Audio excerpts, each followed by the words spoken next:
Okay, so the prosecution and defense in the Kirby Carpenter case, with Jeffrey Spence being the primary suspect, this is his court case. I don't feel like there's enough evidence to tie Jeffrey Spence to the murder. I'm not saying he didn't do it, but I'm saying Caitlin Spence is definitely more of a key player, and I do feel like she was involved in Kirby's murder. However, prosecution did not have enough evidence, in my opinion, to get a guilty verdict for Jeff.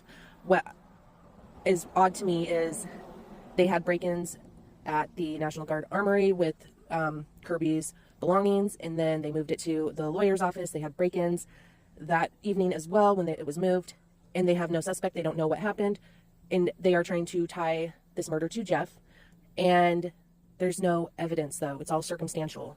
They brought in Jeff's youngest daughter, and she was very hostile. It didn't give any facts or evidence that Jeff was guilty. I'm not saying he is not guilty. I'm just saying, looking at it unbiased, not emotionally, I feel like he's gonna maybe not be guilty, but who knows what the jury thinks or will say. I'm kind of glad that they did move it to a different town because, you know, there's a lot of people that loved Kirby and don't believe what the defense presented. However, prosecution did not object to it or argue the dealings and stuff that Kirby did. So that's another thing to paint a whole story.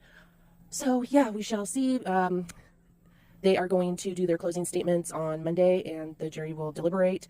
Who knows how long, but they already let Caitlin and her mother on a suspended sentence for testimony, which Caitlin's mother did not testify against her husband. So that also is interesting to me, as well as David Barnes, who basically told the police that Caitlin admitted to murdering Kirby.